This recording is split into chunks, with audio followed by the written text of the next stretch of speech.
জুনির খোঁজ পেয়ে গেল কথা। সম্পূর্ণ জানতে ভিডিওটিতে একটি লাইক করে দেখতে থাকো। গল্পের শুরুতেই দেখা যায় প্রথমেই তো ঋতু এসে খবর দেয় জুনি ঘরে নেই। আর এটা শোনার পর থেকেই অঙ্কিত মনে মনে ভাবে তাহলে কি আমাকে ফেস করবে না বলেই উনি কোথাও চলে গেল? না না, এটা হতে পারে না, এটা কোনোভাবেই হতে পারে না। প্র্যাটি তখন বলে কিরে কি ভাবছিস বলতো? অঙ্কিত তখন বলে আমার না খুব চিন্তা হচ্ছে, জুনি আমাকে ফেস করবে না বলে চলে যায়নি তো কোথাও? তখনই কথা বলে কি যে বলো না তুমি, এরকমটা কিচ্ছু হবে না, আমরা ভালো করে খুঁজে দেখি জুনিকে খুঁজে পাওয়া যায় কিনা।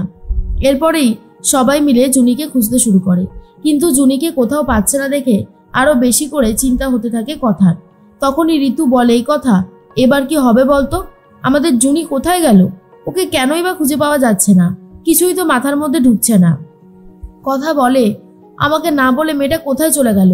আচ্ছা, ও আবার মন্দিরের দিকে যায়নি তো?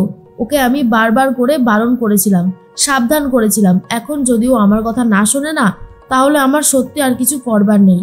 এর মধ্যেই হাটে চলে গেছে সবাই, সেখানে গিয়ে খুঁজতে শুরু করে জুনিকে, কিন্তু সেখানেও জুনিকে পায় না। অঙ্কিতের অবস্থা খুব খারাপ হয়ে যায়। জুনির জন্য চিন্তা করতে করতে অঙ্কিত বুঝতে পারে না কি করবে। কথা বলে অঙ্কিত দা, তুমি এভাবে ভেঙে পড়ো না, আমার বোন এইরকম ভাবে চলে যাওয়ার মেয়ে না, আমার মনে হয় ও কোনো বিপদে পড়েছে, না হলে তো এরকম করে না। আচ্ছা ও ঠিক আছে তো? অঙ্কিত তখন বলে জুনিকে ঠিক থাকতেই হবে, জুনির কোনো ক্ষতি হতে পারে না। কথা, জুনির কোনো ক্ষতি হতে পারে না, আমি দেখছি যত তাড়াতাড়ি সম্ভব ওকে খুঁজে বার করার চেষ্টা করছি। তার মধ্যে নীলাদ্রি বলে আমার দুই বোন কোনোদিনও কি জীবনে শান্তি পাবে না? আমার একদমই ভালো লাগছে না, কোথায় যে গেল জুনি? সবাই মিলে তো জুনিকে খোঁজাখুঁজি করছে, কিন্তু কোনোভাবেই পাচ্ছে না। এদিকে মান্ডবী বুঝতে পারে জুনিকে খুঁজে পাচ্ছে না বলেই ওদের এত হয়রানি। জুনি মাধবকে ফোন করে বলে মাধব, এদিকে ওরা জুনিকে খুঁজে পাচ্ছে না, আর ওদিকে সব ঠিক আছে তো? মাধব তখন বলে হ্যাঁ দিদিমণি, দাদাবাবু যেমনটা বলেছিল তেমনটাই হচ্ছে, তুমি এসব নিয়ে আর ভেবো না, সব ঠিক আছে। তখনই ম্যান্ডি বলেন সব ঠিক থাকলেই ভালো, আসলে চিন্তা তো হয় যাই বলো না কেন, এরা তো সাংঘাতিক। এর মধ্যেই কথা ভাবে আমি কোথায় হারিয়ে ফেললাম আমার বোনকে। তার মধ্যে গ্রামের লোক কথাদের ওপরে খুব খচে যায়।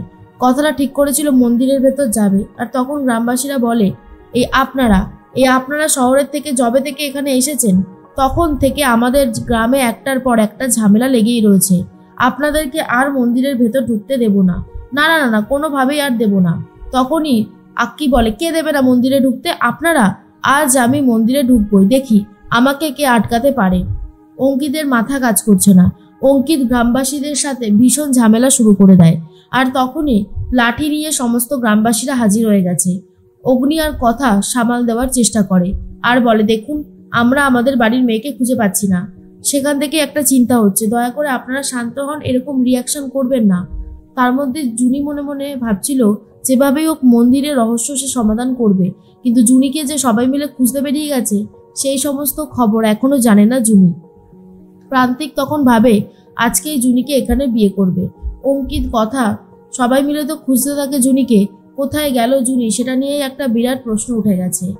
এরপরে একটা জায়গাতে চলে গেছে, সেখানেও চলে যায় ম্যান্ডি আর কথাকে বলে এই জায়গাটাতে মাথা ঠোকো, তাহলে দেখবে ভগবান তোমার উত্তর তোমাকে ঠিক দিয়ে দেবে, এখানে শুনেছি ভরেও পড়ে। এরপর মান্ডবী ইচ্ছে করে এই কথাটা বললে কথা রীতিমতো নিজের কপাল ঠুকতে শুরু করে। অগ্নি তখন বলে কি করছিস তুই? কথা বলে আমার বোনকে খুঁজে দাও মা। তার মধ্যে ম্যান্ডি নিজেই ভরে পড়েছে, আর ভরে পড়ে ইয়ার্কি মেরে বলে যক্ষিণীদের হাতে তোমার বোন শেষ হয়ে গেছে। কিন্তু কথা বলে এটা হতে পারে না, এটা কোনোভাবেই হবে না, আমি মন্দিরের ভেতর গিয়েই জুনিকে ঠিক নিয়ে আসবো।